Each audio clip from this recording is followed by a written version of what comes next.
Obrigado, meus irmãos. Podeis tomar assento.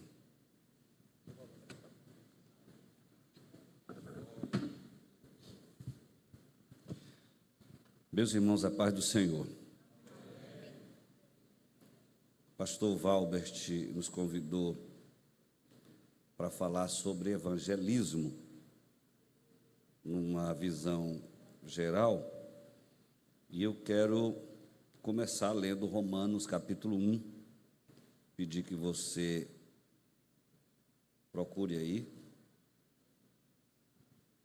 começando do verso 14, Romanos 1, 14. É um estudo bíblico.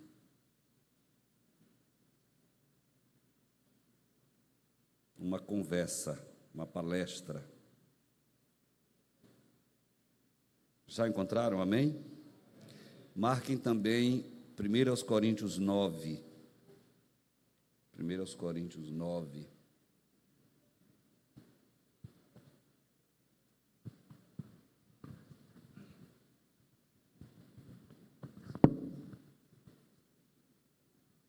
Vamos ler Romanos 1, verso 14. Eu sou devedor, tanto a gregos como a bárbaros, tanto a sábios como a ignorantes. Estão acompanhando? E assim, quanto está em mim, estou pronto para também vos anunciar o evangelho a vós que estáis em Roma, porque não me envergonho do evangelho de Cristo, pois é o poder de Deus para a salvação de todo aquele que crê, primeiro do judeu e também do grego. 1 Coríntios 9, 16. E deixem marcados esses dois textos para a gente conversar dentro desses dois textos aí. 1 Coríntios 9, 16. Porque, se anuncio o evangelho, não tenho de que me gloriar, pois me é imposta essa obrigação. E ai de mim, se não anunciar o evangelho. Vamos ler de novo? Agora leiam vocês, 1, 2, 3.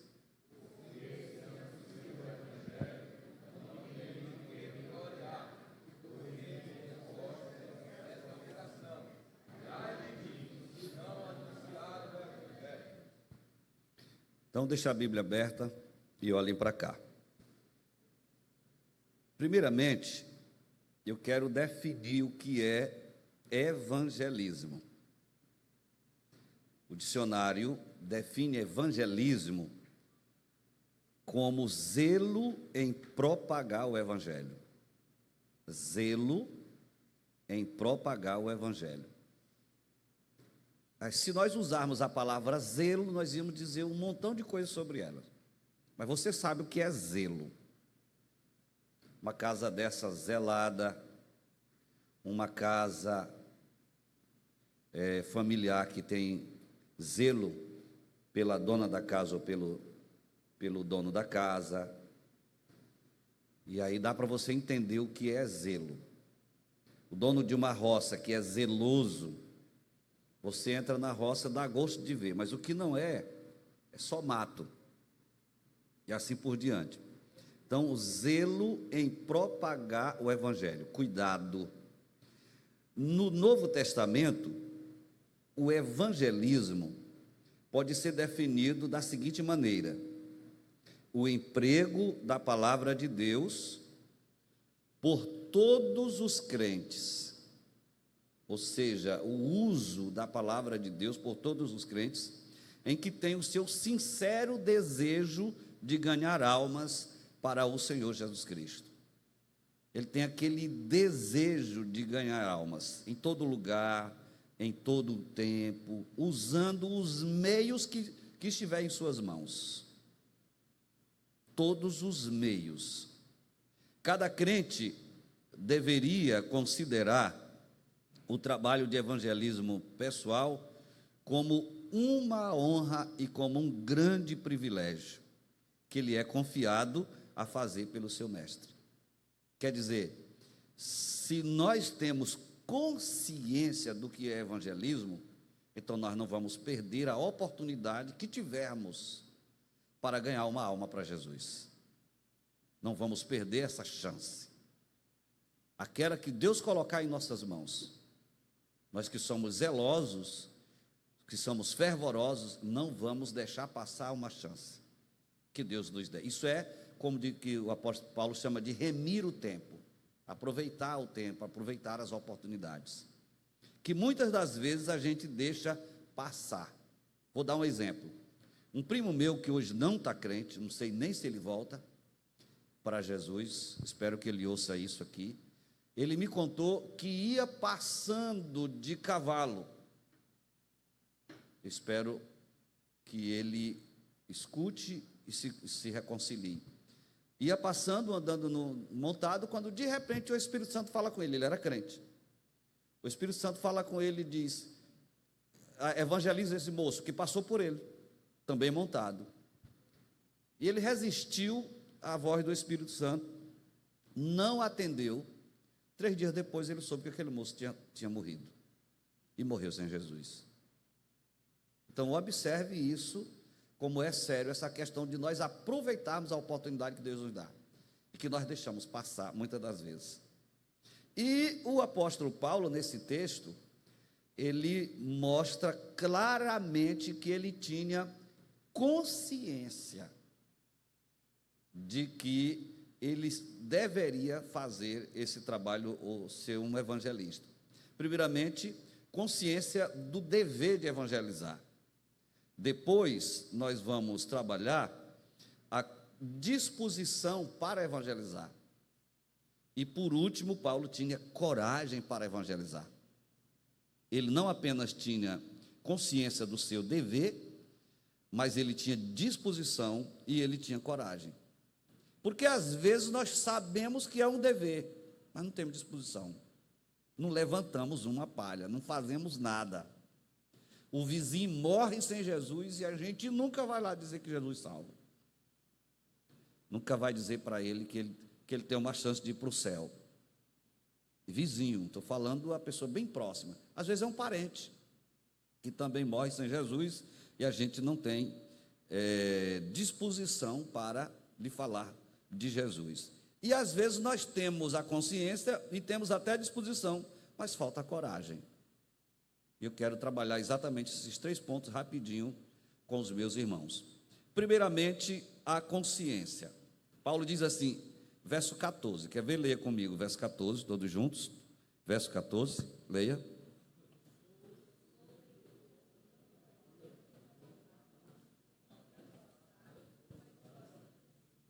Eu sou devedor, tanto a gregos como a bárbaros, tanto a sábios como a ignorantes. Que é uma pessoa devedora, uma pessoa que deve. Você já deveu alguma coisa? Tem alguém devendo aqui algo? O que é dever? O que é um devedor? Será que tem aqui alguém devedor? O que é o devedor? É aquele que está em obrigação para com outro, devendo dinheiro, devendo serviço, devendo favor, ou devendo uma outra coisa qualquer. Paulo se acha devedor para o mundo inteiro, sem importar a raça, sem importar a cultura, porque lhe tinham sido confiadas as riquezas de Cristo, cuja finalidade era serem distribuídas a todos os seres humanos por intermédio de Paulo. E ele não perde a oportunidade. Ele se torna a segunda pessoa mais importante do Novo Testamento. Cristo e Paulo, pode ver. É quem é mais falado. Depois vem outros, Pedro e tal. Escreve, parece-me que 13 das cartas. É o maior escritor do Novo Testamento. São 13, parece-me, 13, né? Então, todo crente semelhante a Paulo é devedor. por ter recebido a graça salvadora. Se eu estou aqui como salvo, eu sou devedor, porque eu recebi essa graça salvadora. Já está dizendo, graça salvadora, de graça. Agora, aqueles que receberam certos dotes, maior dívida tem. A dívida de Paulo era maior do que a de qualquer um dos que já existiram. Eu acredito que ninguém devia tanto quanto Paulo. Mas você também deve. E creio que a sua dívida não é do tamanho da minha. Talvez não seja nem do tamanho da do pastor Valbert, e nem da do pastor Wendel, e nem desses dirigentes e líderes que estão aqui. Mas todos têm essa dívida para com o mundo. Hoje a minha dívida é bem maior, até um dia desse era para com Bacabal. Hoje minha dívida é para com o Maranhão inteiro. E se Deus me deu a graça de ministrar a palavra, de adorar a Deus, como vocês já cantaram aqui muito bem, de tocar, são dívidas que Deus vai cobrar a quem Ele dá. Deus não vai cobrar de mim cantar um hino harmonizado. Ele não me deu isso, eu não tenho nem ouvido. Se o irmão ali der uma nota, eu não sei entrar na nota que ele der, na altura que ele der. Só se ele solar, aí talvez eu consiga.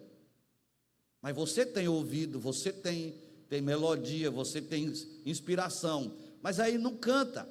O irmão sabe tocar, mas aí não toca, não se dedica. Tem um culto, ele não vem, os irmãos ficam cantando a capela. É dívida. Vocês lembram como Davi tocava harpa e o demônio saía de Saul? Vocês lembram do arpista, o Narciso, que quando ele dedilhava a sua harpa aqui nas nossas festas, o fogo caía e todo mundo falava, glorificava a Deus e falava em mistério? E quantas pessoas têm aceitado a Cristo através de um hino? Bem aqui em Pio XII, tem um irmão, que foi até prefeito já de Pio XII, o irmão Jorge. Ele estava tomando banho lá no interior, naqueles banheirozinhos de palha. Estava todo ensaboado quando os crentes passaram para um culto cantando Jesus, Jesus, meu Salvador. Ele se jogou água, tirou sabão, correu para casa, se vestiu e acompanhou os crentes, assistiu o culto lá de longe. E na hora do apelo, quem vai aceitar a Cristo? Jorge, que ainda hoje é crente, a família toda crente, através de um hino que os crentes iam cantando. Mas que a gente deixa passar essas oportunidades de servir ao Senhor. Então, o crente é devedor, todo crente é devedor, porque ele recebeu essa graça salvadora. E o crente é devedor a todas as pessoas, primeiramente aquelas que estão próximas, família, amigos, vizinhos. Cadê os amigos que vocês não conseguem trazer para a igreja? Cadê os amigos que você não abre um grupo familiar na sua casa e leva os vizinhos e leva para o seu grupo familiar? Eu lembro do pastor Boaventura contando de uma moça que entregou a escola dominical, a classe, porque disse que não queria mais ser professora e tal, e o pastor recebeu, botou outra pessoa. E aí quando foi um dia, ela sonhou Deus dizendo assim: minha filha, cadê aquela família que eu te entreguei? E ela via a família no sonho. A família não era crente. Eu te entreguei para tu cuidar dela na escola dominical. O que foi que você fez? Ela acordou, não dormiu mais, amanheceu o dia, foi à casa do pastor e disse: pastor, me devolva a classe da escola dominical. Está aqui, meu irmão, vamos. Continuou, e ela convidou aquela família para assistir à escola dominical. Ninguém era crente, e foi assistindo. É a cara de um grupo familiar essa história. E foi assistindo, e se converteu um, e se converteu outro. Daqui a pouco a família toda estava crente na classe dela, aceitando a Jesus, servindo a Jesus como Salvador. Mas nós deixamos passar essa oportunidade. Então o crente é devedor a todas as pessoas, primeiramente aquelas que estão próximas, as quais dependem diretamente dela, ou seja, dele, do crente, mas também aos que estão distantes. como obra missionária. Eu vi o pastor Gesiel Gomes contando a história de uma irmã que sustentava um missionário lavando roupa. E ele era muito emotivo quando ele contava. Ele é mestre, também já velho, mas continua pregando, filho de Bacabal.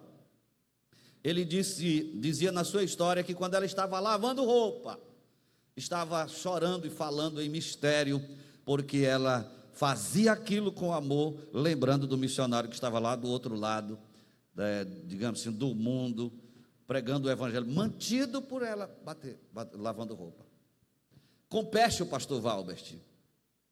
Nós temos aí suas 1.000 crianças, mais ou menos, na Compassion em Bacabal. São 3 projetos e como é que chama? Um anexo. E a gente imagina que esse pessoal que sustenta, que são padrinhos dessas crianças, são só empresários. E se eu lhe disser que a maioria deles são pedreiros, são serventes de pedreiros, são sapateiros, são lavandeiras, são garis, mas que têm o amor para tirar um pouquinho da sua renda e sustentar ou seja, e apadrinhar uma criança Aqui são 1.000 e poucas nos nossos projetos, entendeu? Não é a questão da riqueza material apenas, mas a questão de consciência de fazer. Mas tem crente que nem dizimista, não é? Irmã Eliette, eu não conheço um exemplo de avareza maior do que o crente não ser dizimista. O pastor Estevão dizia que o avarento é como aquele que bebe água salgada. Quanto mais bebe, mais quer beber. Quiser matar a raposa a pau, bote água com sal lá no mato para ela beber. Você vê, ela caminha 100 metros e volta. O irmão Vieira, caçador, deve saber disso. Mata a cacete, ela volta para beber de novo, porque com 100 metros está com sede, porque bebe água salgada. O avarento é assim, rói as unhas, passa o mearinho, do jeitinho que ele está cheio, com a mão cheia de farinha seca, chega do outro lado, não molhou um grão, de tão miserável que é, e ainda diz que não dá dízimo porque ganha pouquinho. Mas o dízimo, irmão, é do mesmo tanto que é para o rico, é para o pobre. É só a 10ª parte, a parte sagrada. Agora, quem não é dizimista vai enfiar a mão no bolso e ajudar na missão? Não tem como.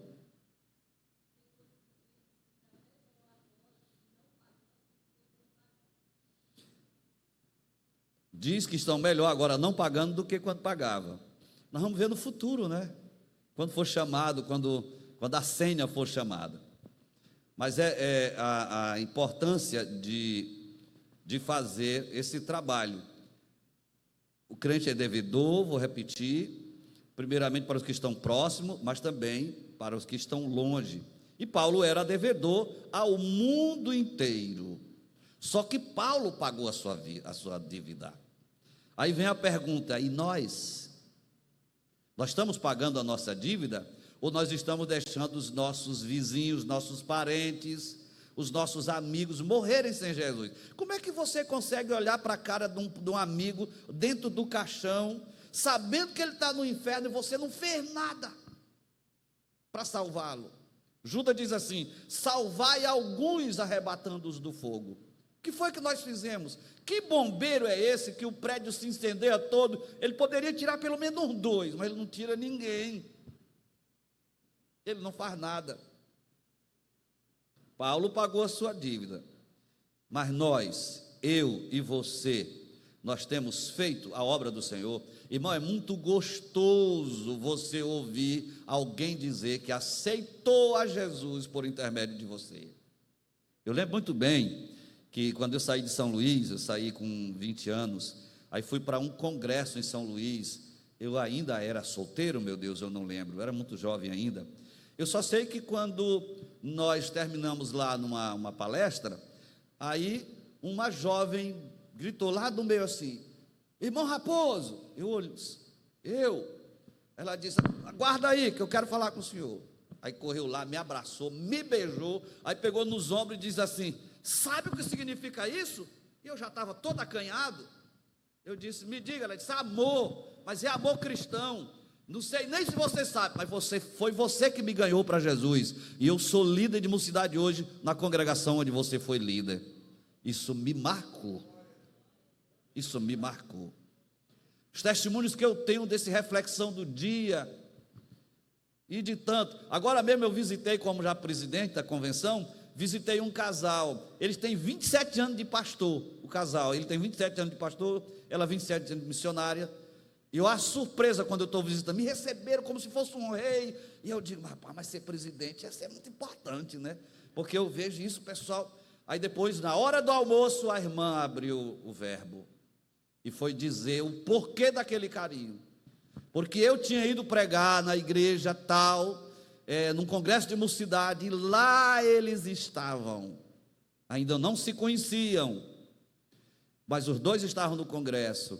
E Deus marcou eles pela mensagem. Ele disse: ali, pastor, o Senhor nos vocacionou para o santo ministério. Hoje estamos aqui, 27 anos de ministério, e nós agradecemos a Deus e o Senhor ter deixado Deus lhe usar naquele momento. Então isso é muito gostoso. E não precisa você ser um pregador.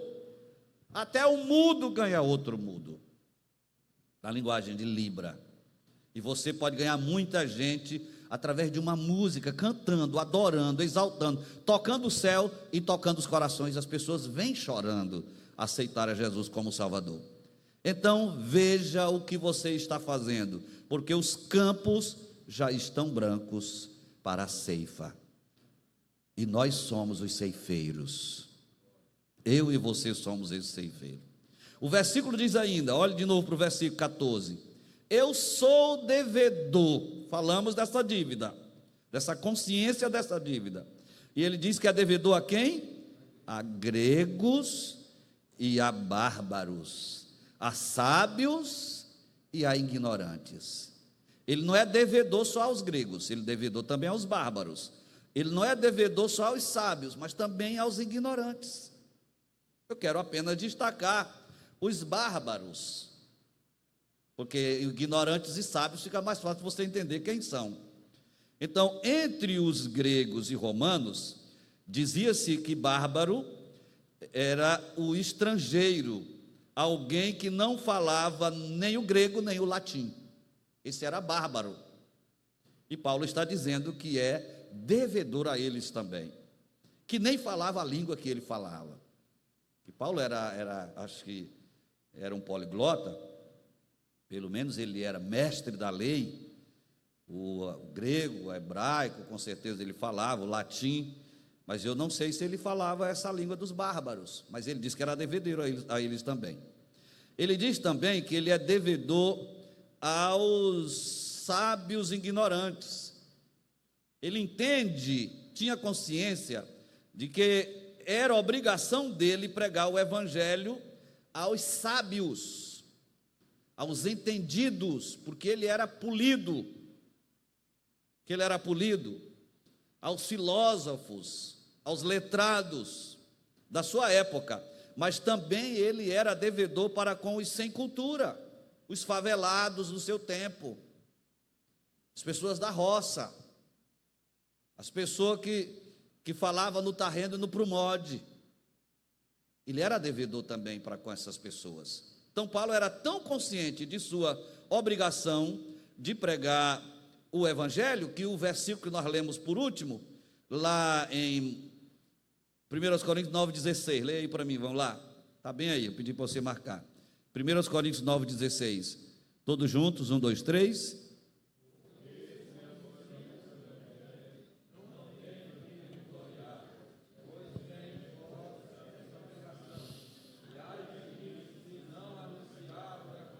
então ele era tão consciente de que ele vê isso como uma obrigação.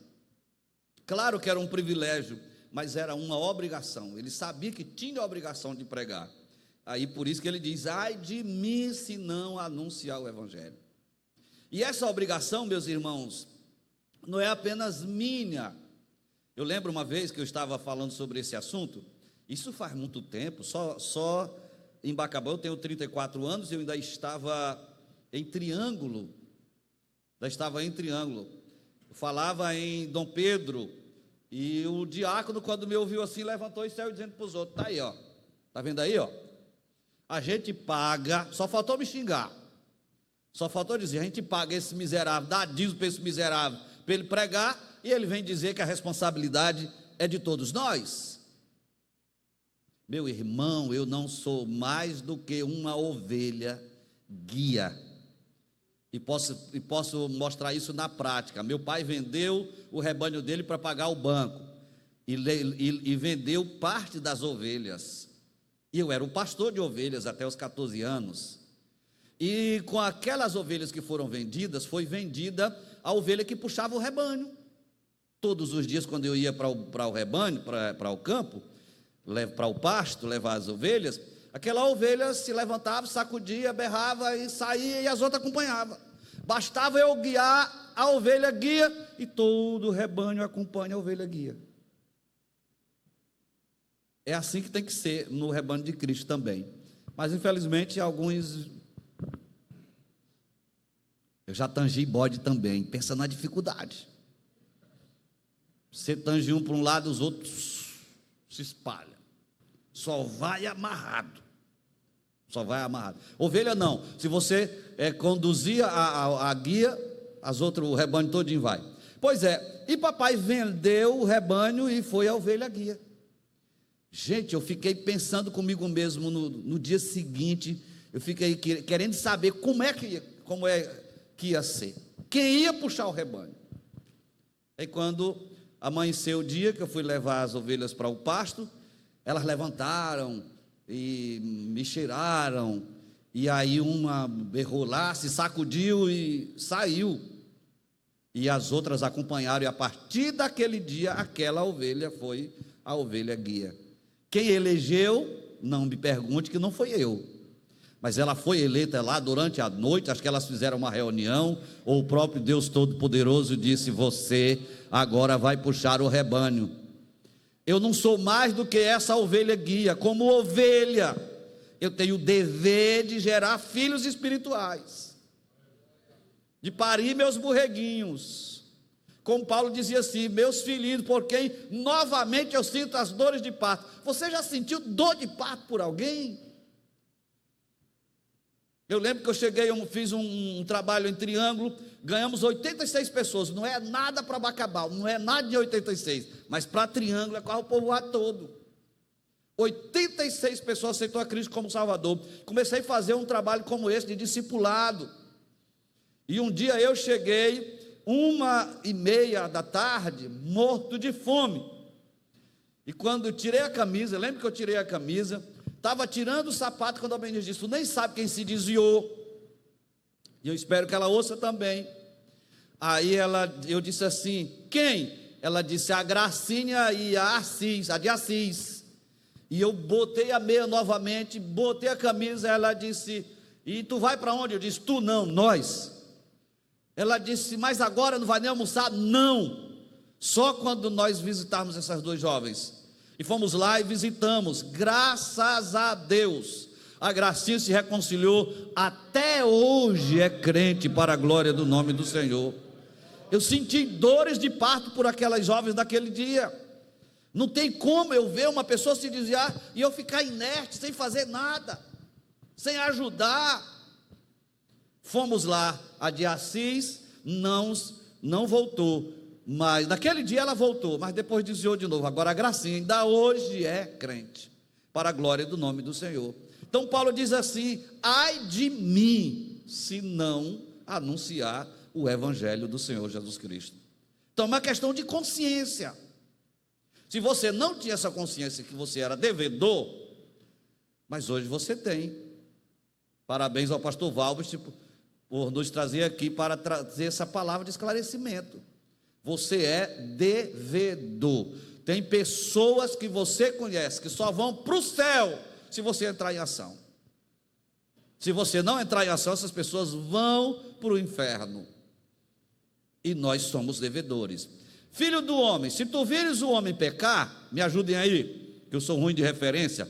Filho do homem, se tu vires o homem pecar e o avisar e ele se converter, tu salvaste a sua alma.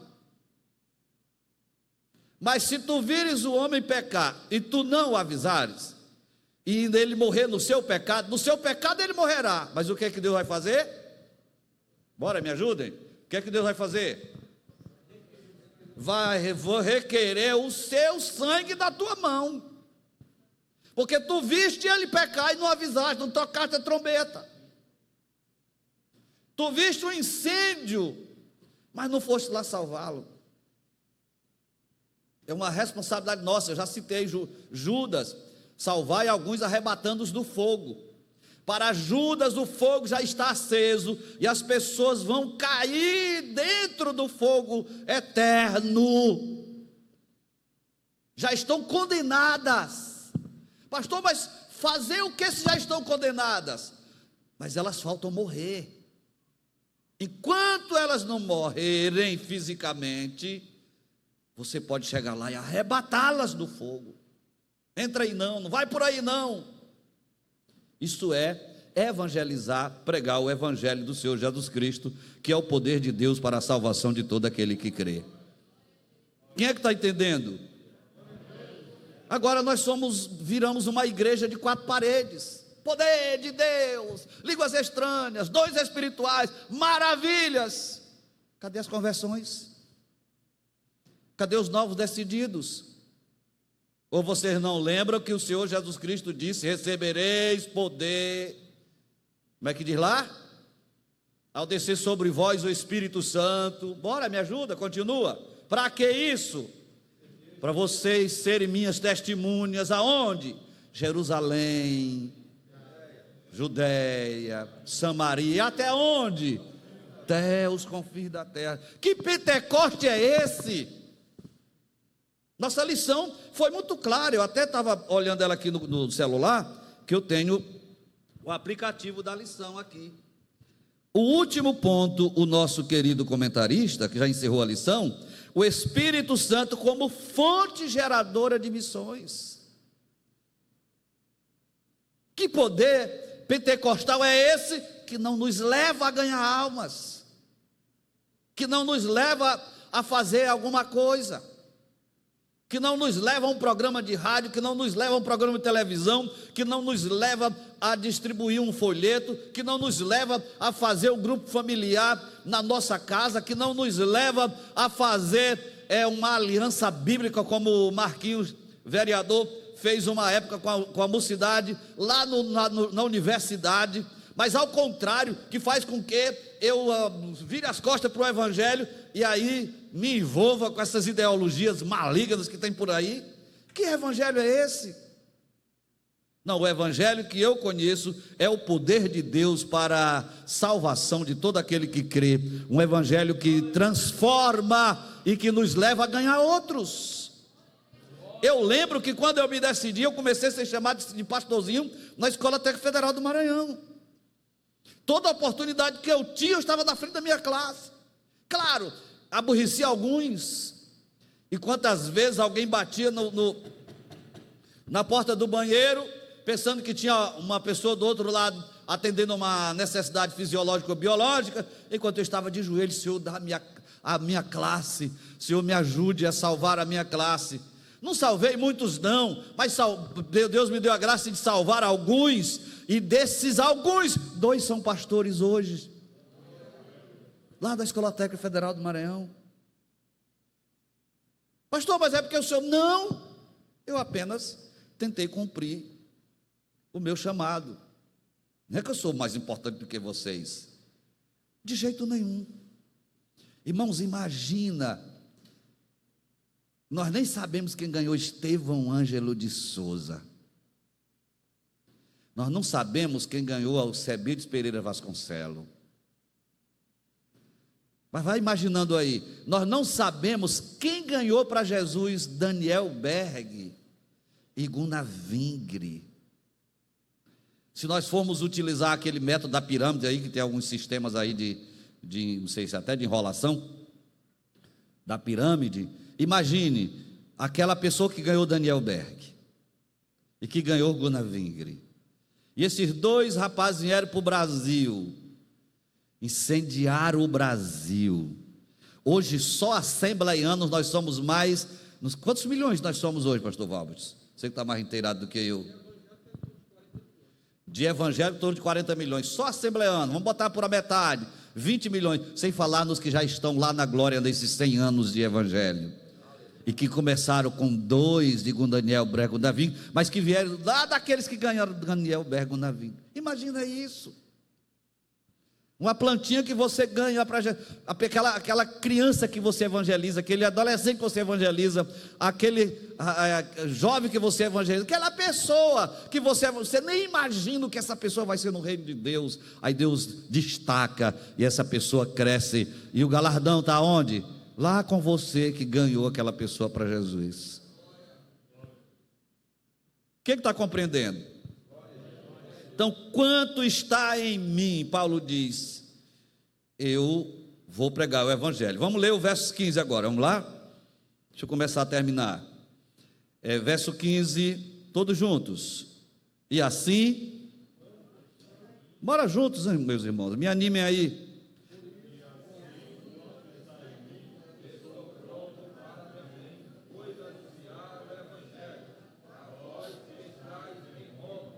Nós falamos da consciência, e agora vocês são conscientes, que são devedores. Mas falta essa disposição, porque Paulo diz, ó a disposição de Paulo, quanto está em mim, estou pronto, para também vos anunciar o evangelho a vós outros que estáis em Roma. Essa expressão, quanto está em mim, no que depender de mim, eu estou pronto. Eu admiro o pastor Raifran nesse particular. Eu sou fraco nessa questão de convite para pregar. Nunca vi o Raifran rejeitar um convite. Aí um dia eu cutuquei ele. Por quê? Ele disse, porque quando eu estava sentado no banco, eu dizia, ô Senhor, me bota lá. Senhor, me bota lá no meio daqueles homens.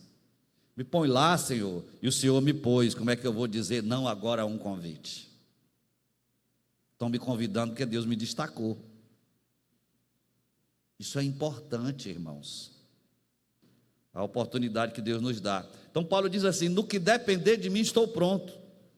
A vontade de Paulo era anunciar o evangelho. Só dependia da orientação de Deus. Pronto. Só dependia dessa orientação. Da parte dele, ele estava pronto. Acontece com muitos de nós hoje, essa disposição para pregar o evangelho, mas existem crentes que nunca estão dispostos, sempre tem uma desculpa. Quando sobrar um tempo, aí tem um hino antigo que vocês conhecem, Deus não quer preguiçoso em sua obra, Deus não quer preguiçoso em sua obra, Deus não quer preguiçoso em sua obra, Deus quer sua obra feita e não só quando o tempo sobra. A sobra vira bicho, irmão. Deus não quer sobra. Deus quer sacrifício. Tira um tempo. Quer ver como nós estamos pecando? Eu estou lendo na linguagem de hoje, eu já estou no capítulo 16. Depois cheguei aqui, já li um capítulo de Números. Irmãos, aí Deus, interessante, pastores e irmãos e todos, interessante é que Deus fala ainda lá no deserto, fazendo as leis, ele já está dizendo que Israel vai prevaricar. Vocês não vão deixar a terra descansar, vão ficar famintos por dinheiro, por produção, por renda, na terra que mana leite e mel. Mas eu estou dizendo para vocês que é para descansar a terra, de 7 em 7 anos, não se preocupa não, que no 6º ano a terra vai produzir o dobro, e vai produzir por 3 anos, vai produzir o do 6º, vai produzir o do 7º, e ainda do 8º, para vocês poderem esperar a colheita do 8º ano.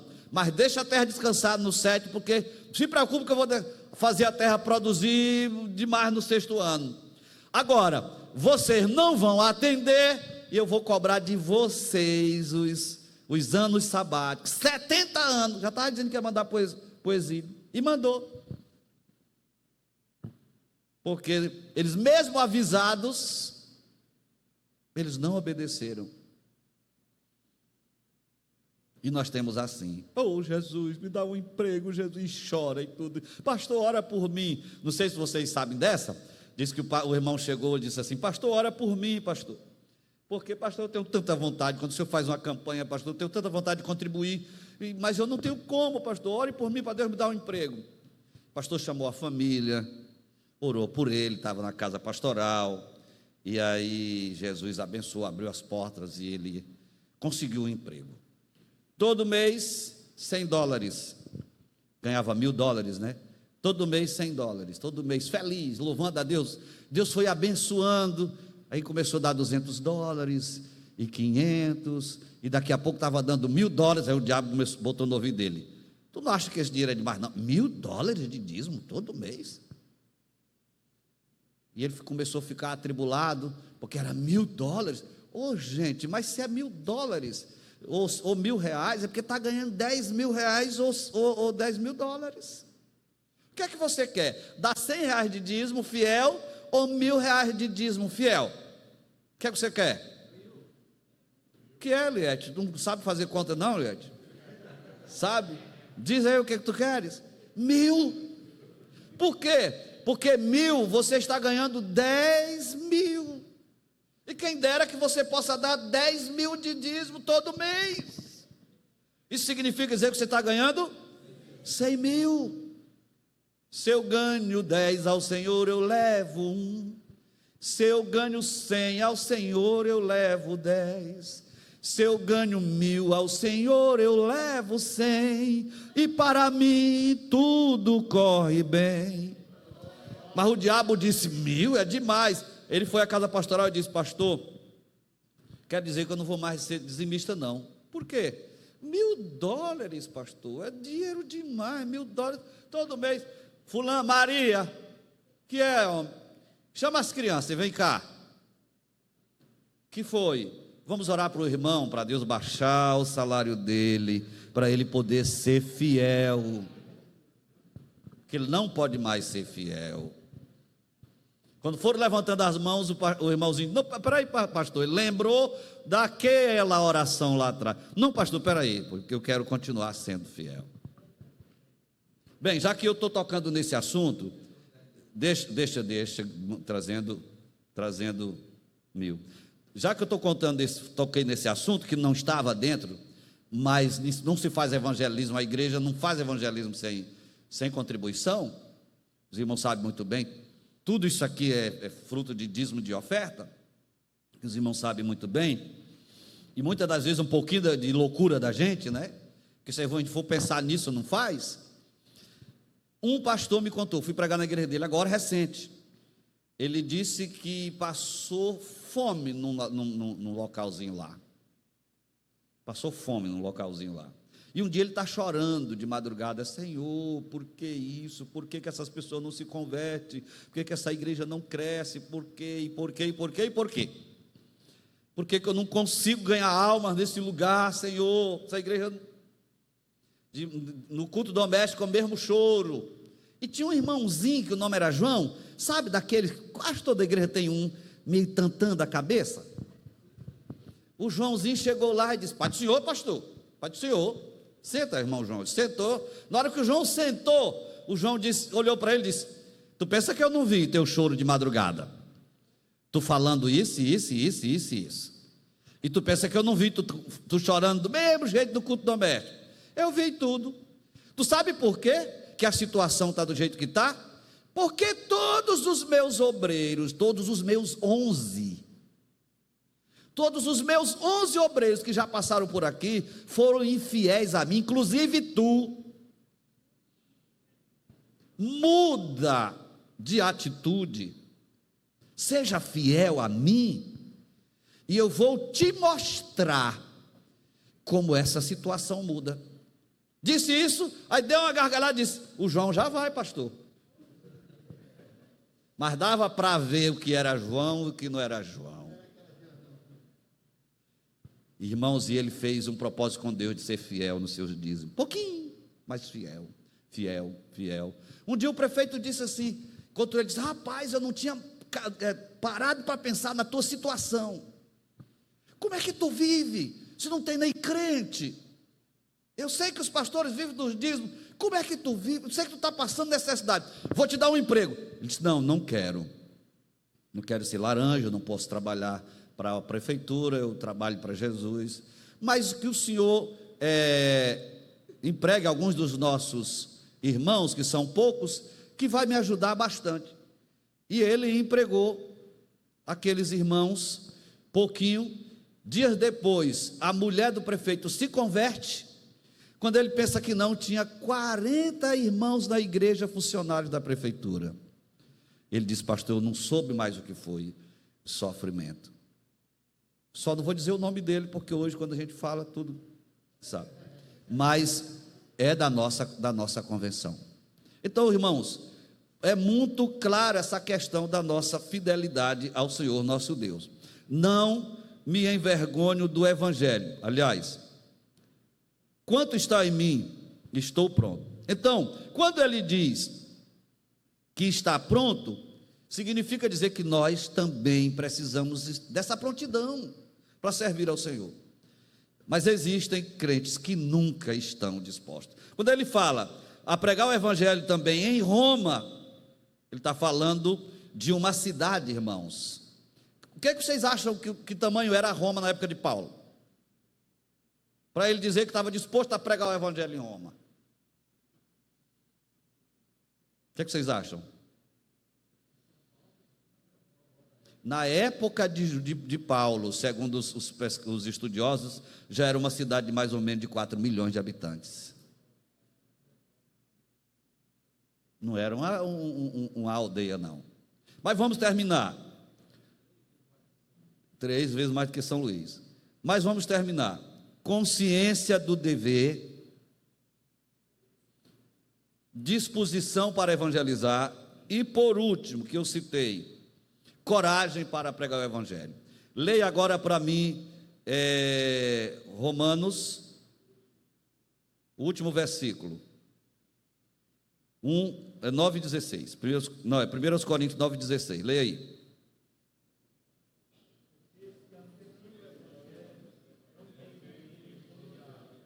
Porque me é imposta essa obrigação.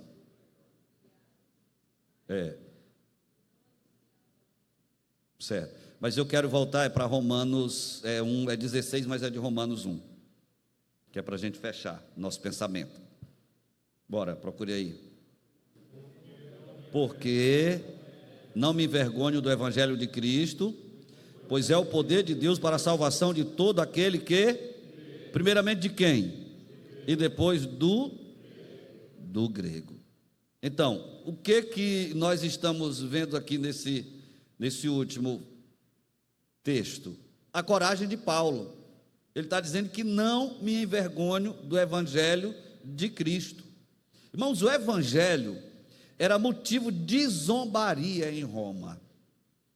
Era ridicularizado como produto do fanatismo religioso, especialmente no tocante à ressurreição. Porque quando nós dizemos, quando Jesus disse: quem não comer a minha carne, quem não beber o meu sangue, eles levavam para o canibalismo, que os cristãos eram canibais, exatamente por causa dizer que nós comíamos a carne e o sangue do Senhor Jesus Cristo. E um Cristo ressuscitado, quem já viu, quem acredita nisso? Então, para os gregos, o Evangelho era loucura, e para os judeus era um escândalo. Mas Paulo diz que pode ser loucura para os judeus, para os gregos, e pode ser escândalo para os judeus, mas para mim, apóstolo Paulo, o Evangelho é o poder de Deus para a salvação de todo aquele que crê. Eu não me envergonho do Evangelho de Cristo, porque o poder é o poder de Deus para a salvação de todo aquele que crê. Mas infelizmente hoje alguns têm vergonha de dizer que é crente, da parte do Senhor. Nenhum poder humano pode transformar uma alma. Nenhum pode transformar uma alma, mas o poder, o Evangelho pode. Nós estamos aqui porque fomos transformados, somos novas criaturas, mas nós temos exemplos, irmãos, terríveis de pessoas que eram as pessoas mais ruins que se podia se encontrar, mas que aceitaram a Cristo como Salvador e se tornaram uma nova criatura. O hino da nossa harpa diz assim: nunca mais vai ser ouvido outro conto de amor que o perdido e rebelde pecador, como o santo evangelho que nos fala de perdão e transforma o homem velho numa nova criação. Procura esse hino aí, ele é lindo, né? 322, olha aí, irmãos, rapidinho assim, só me suporte mais um pouquinho. São as santas escrituras que nos contam de Jesus, o qual vindo das alturas fez brilhar nas trevas luz, para nos dar eterna vida. Até a morte se humilhou, tendo já vencido a lida, Deus o Pai o exaltou. Nunca mais vai ser ouvido outro conto de amor que converta um perdido e rebelde pecador, como o santo evangelho que nos fala de perdão e transforma o homem velho numa nova. Sobre a cruz foi derramado o seu sangue remidor, de uma lança traspassado foi o lado do Senhor. Suas mãos e pés pregaram com um escravo sobre a cruz. Tudo isto me contaram da bondade de Jesus. Nunca mais vai ser ouvido outro conto de amor que converta o perdido e rebelde pecador, como o santo evangelho que nos fala de perdão e transforma o homem velho numa nova criação. Quero continuar ouvindo a história do Senhor.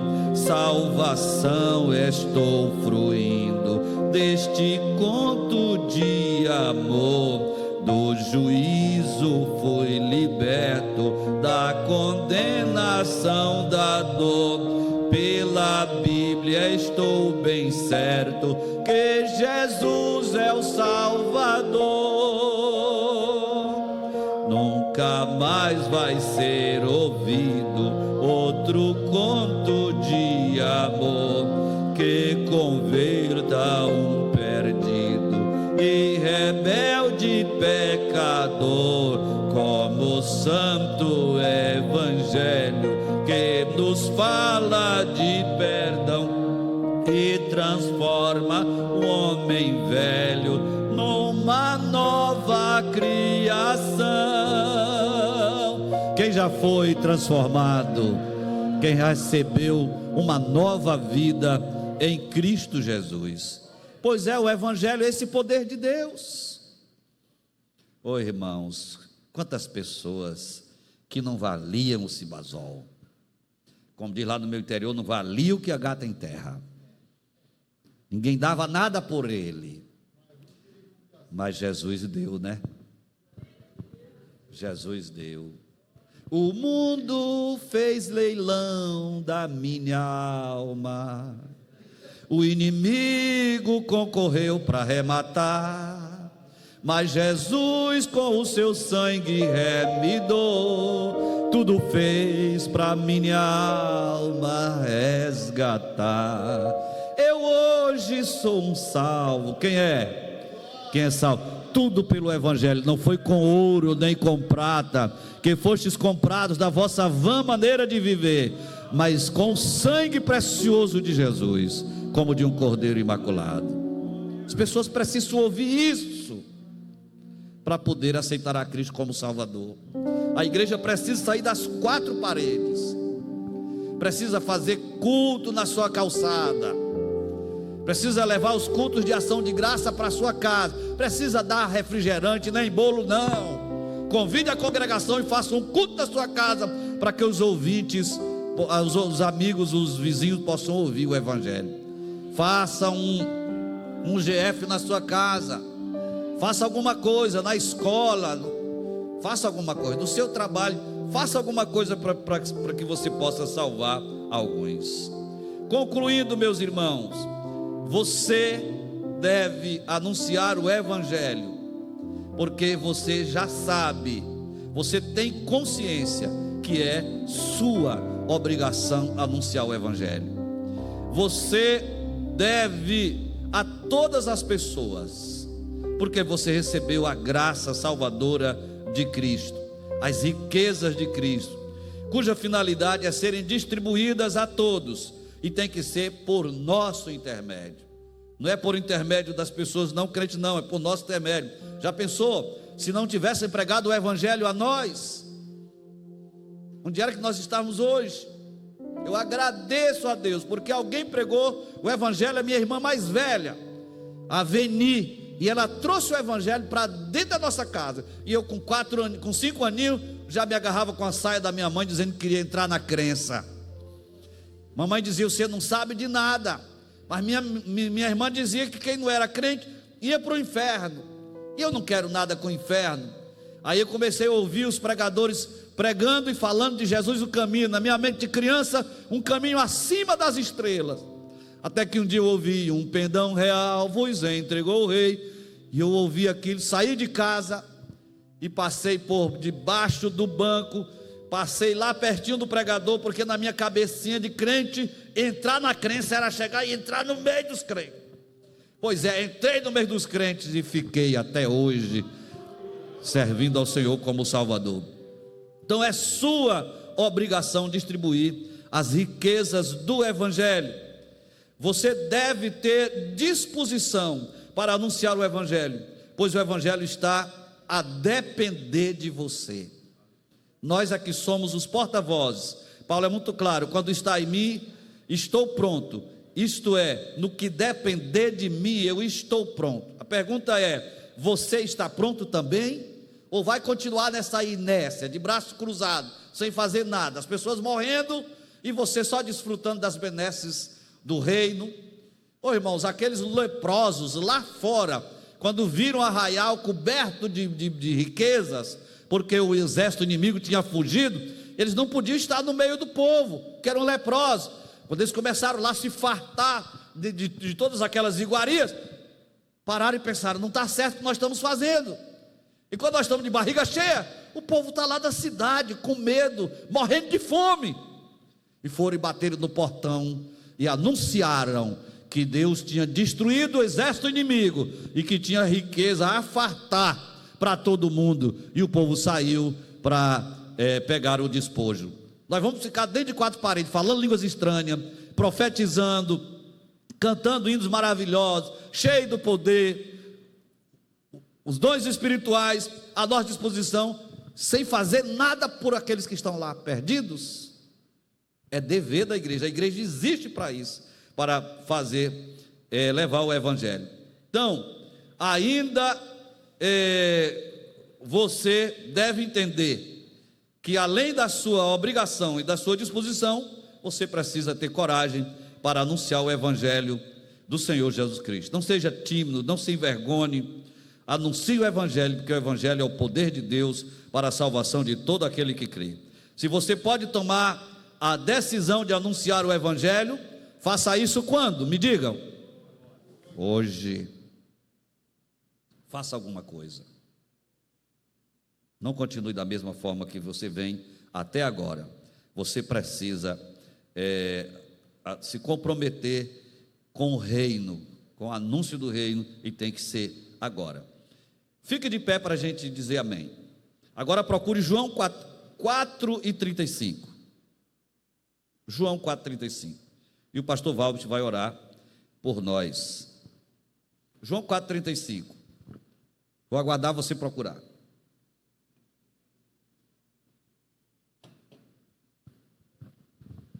A minha tradução aqui agora é a corrigida nesse versículo. Vamos lá? Encontraram? João 4:35. Evangelho de João. Não é as cartas de João. O que foi que vocês encontraram aí? Vamos ler, todo mundo juntos, bem alto. 1, 2, 3.